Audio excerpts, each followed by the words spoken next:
What the fuck? Why did you ask?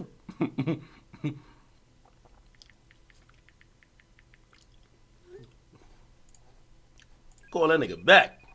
He probably watching the stream. I want to talk to him. We're gonna talk to the victim of Tory Lanez. Tory Lanez president. Yo! Talk to me, don't lie to me. Bruh, what's good? Hold on, let me get you on stream. We on Twitch live right now. We with the guy. Look who it is, man. If it ain't motherfucking DJ AKADEMIKS in this motherfucker. Man, I'm here, man. I'm here. I've been hearing a lot about you. I'm glad to finally talk to you. I'm a little sick, so don't mind my little soup. I'm eating soup on the side. It's all good. Soup? Yeah, bro. It's like chicken noodle soup, bro. You know what I mean? With a soda on the side? Nah, ain't no soda on the side, man. Why can't I see myself? You can't see? Yeah, I can see you. It's like a regular FaceTime call. You should be able to see yourself. Damn, I can't see myself. Yeah, just.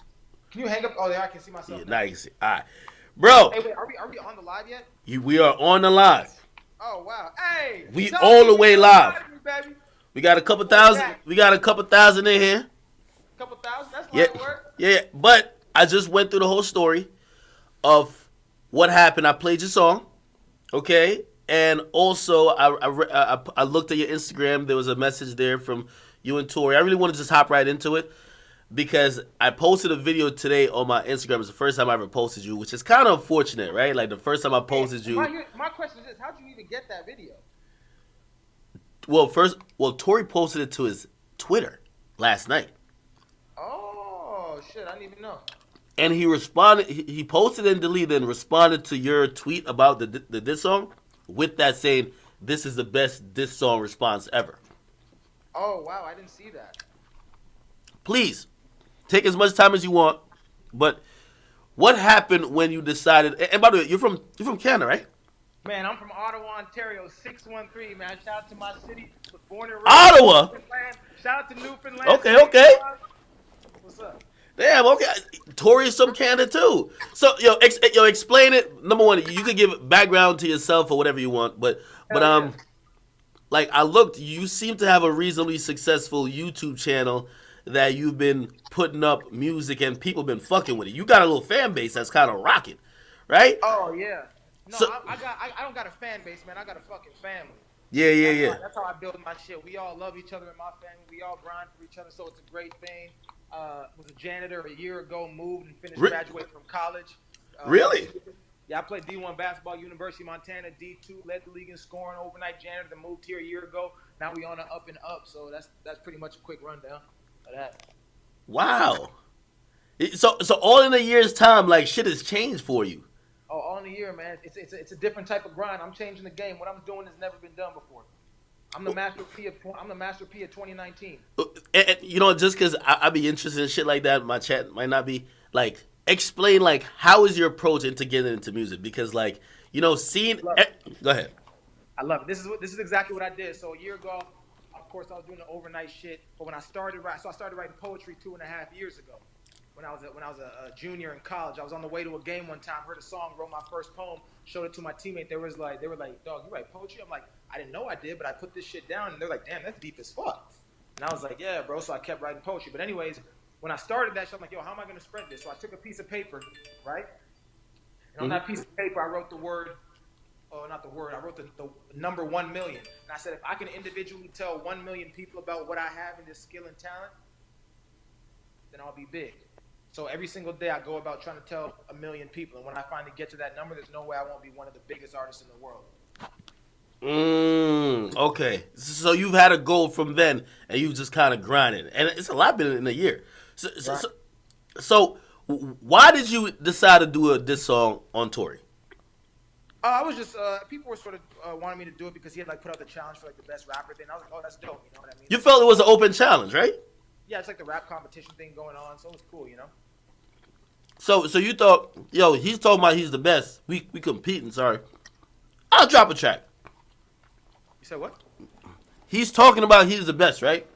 Yeah. And you feel you could rap. You're like, I'm just competing. You didn't, I'm saying, did you diss him on some shit like, man, fuck this nigga, man? Or it's like, yo, bro, I could rap too.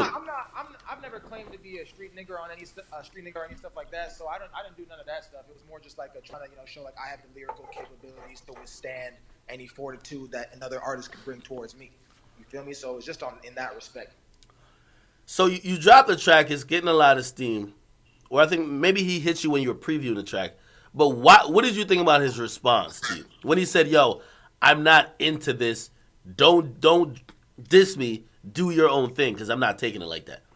Oh yeah, I just because I mean I didn't really take it too seriously. I wasn't sure if he was being super serious or not, but he had said like you know, if you say the wrong thing, and I knew my diss track like wasn't personal, so I wasn't like, oh, I'm not saying like I'm not calling out anyone's, you know, baby mama or none of that type of shit. So I was just like, okay, well mine's not personal, so you know. And there was a bunch of other diss tracks out there. I'd seen like 15. Yeah. Like, oh, bet this is, you know, gonna be fun.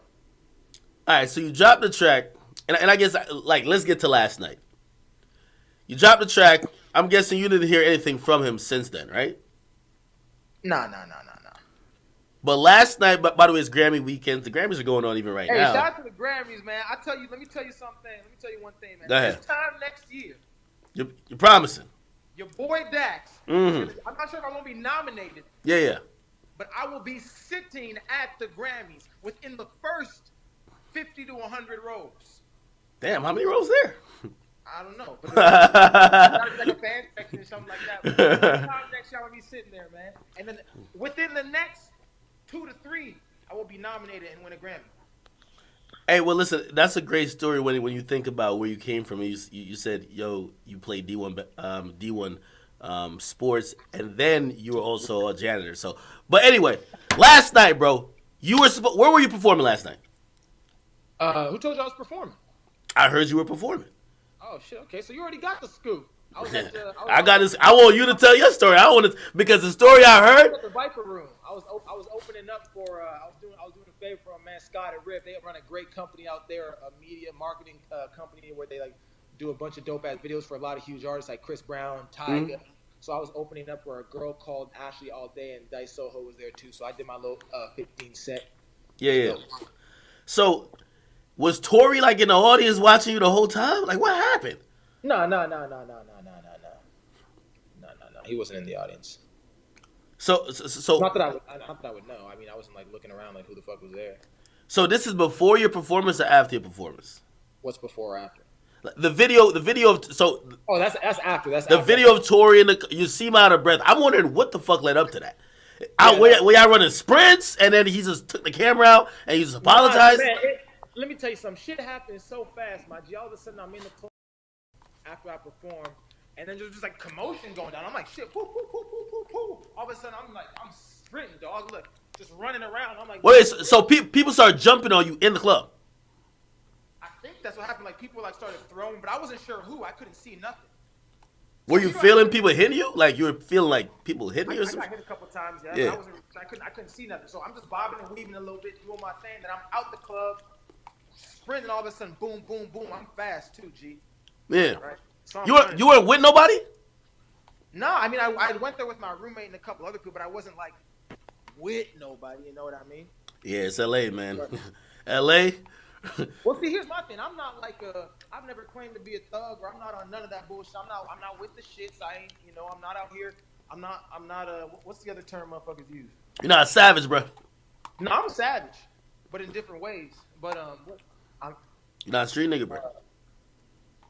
Yeah, I ain't with the smoke. You feel me? Word. I don't got time for that shit. I got a family, so. But it was just crazy, but it happens like that. So I'm hearing, and this again, I've heard the schools from a lot of people, even some people very close to him. They said they took your chain, they beat you up. You apologize. My DAX chain and big play chain gone, my G. They would tell me, they were like, this shit's fake. Bro, like, why did you apologize on camera, bro? Like, after they did that, you could... First of all, let me say this, my G. Go ahead. What me and Tory Lanez did last night is the biggest revolution in hip-hop history. We've totally revolutionized the game. What? See, what happened last night was supposed to happen. What we did is set a standard for 2019. Things don't need to end in brutality and fatality. But that's how it ended, though. You said what? But, I mean, it ended with violence, somewhat, right? No. It didn't end with violence. I mean, I said the sorry shit on the cameras. I wasn't trying to continue the whole run around shit. You know what I mean? But I mean, it set a standard for 2019 that things don't need to end poorly. You know, people want to get back home to their families. He did what he had to do. I did what I had to do. Made it back to my family. I'm good. I have no animosity towards him or anybody. I'm happy that happened because what it does is setting the standard for other young black men growing up that listen.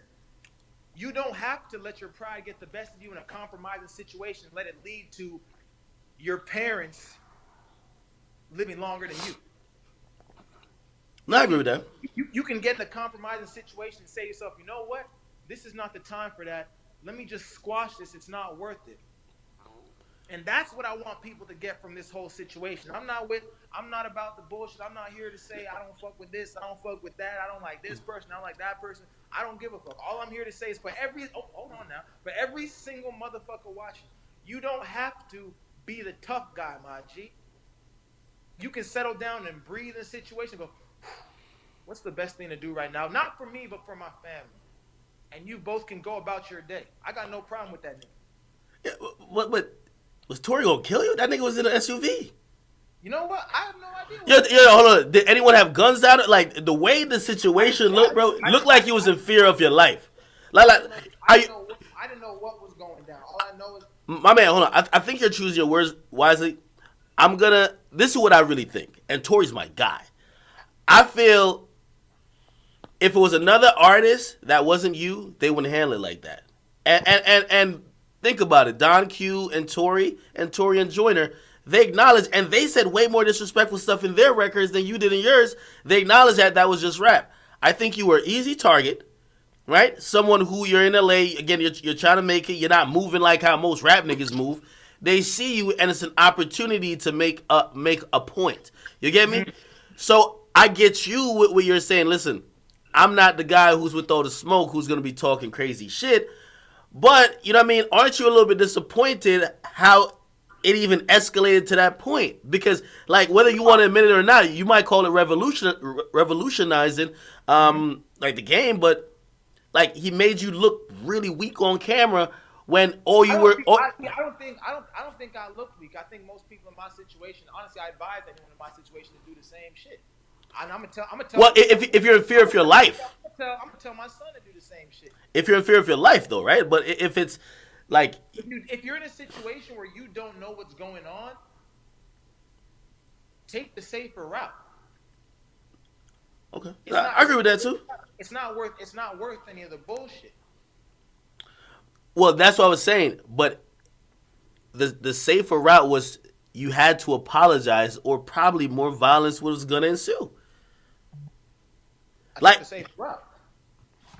Yeah, but aren't you disappointed that your bars would make anyone want to harm you, especially when you? Am I disappointed my bars would make someone want to harm me? Yeah, like are you disappointed that? I'm not disappointed. If anyone's followed my sort of like rise to what I'm doing, I probably like in terms of like work, like just not. I'm not talking about. I might not have the best bars in the game, although I got some crazy ass bars. But like I've always been the type of nigga I could motivate a cow to fly. My words have power. You feel me? And I'm not saying I'm disappointed in my words because there's strength in my words, and I motivate a lot of people. And I'm hoping whoever's watching this fucking live chat right now takes what I'm saying to heart and teaches their son or whoever to do the same shit I did in that situation, because that's the right thing to do. So for me, I'm not disappointed in nothing. I'm happy what happened, and I'm happy people get the opportunity to learn from it and see even a dude like myself in a situation can be like, yo, I'm sorry, bro, and move on with my life. So you're not worried about any, because you know some people online, they're like, yo, this like some people will that just got introduced to you, unless they're gonna go check out your music, which I encourage everyone to go check out your music, especially even if that's how they first heard about you, or even if now they're watching this is the first time they heard about you. But some won't, and some might just have that perception like, oh, this is the guy who Tory Lanez kind of hold. Like, are you worried about those people having that perception, or you don't give a fuck? Nah, I'm not worried about those people. I tell people all the time, even like there's no such thing as a hater. Every hater is a confused lover. Yeah. Someone's gonna see me one time, they're gonna make an opinion. They're gonna see me twice, 3 times. By the 4th time they get to a nigga like me, they on my side, and that's on God. Mm-hmm. And I've seen it happen. I already know that, because I got that type of personality and that type of aura, and just what I'm putting into the world is so positive that it's like you start thinking to yourself, why am I even hating on this nigga? He ain't doing nothing but trying to help me. I feel you on that. So No, it, he ain't putting nothing negative into the world. So why am I even flaming this dude? He never said he was a thug. He never said he's in the streets. So why am I mad at him for not doing what he said he never was? do you regret doing that diss track against Tory Lanez? Seems like you do. You can't regret things in life. I don't regret things, man. You know, what happened. What happened. It's over. Life goes on. I'm happy. I guess we go in a circle because my thing is I would assume you regret it because I have a saying: don't apologize for anything that you do twice. So if you don't regret doing the song, which you ended up apologizing to him for putting out, where are you with like how the decisions that you made to put the song out? You know, like But it's just like this. Growing up, sometimes my mom would be like, "Hey, I'm cooking this for dinner," and then she let me taste it. She says, "Do you like it?" And I'd be like, "Yeah, but I really didn't." Okay. You know what I mean? It's just it is what it is. I'm not. That's what I'm saying. I'm trying to use as an example to people. Yo, everything is not that serious, yo.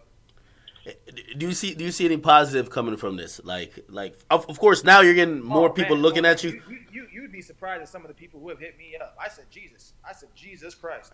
Industry people and shit, like other rappers. Oh yeah, man. The response has been nothing but just positive. It's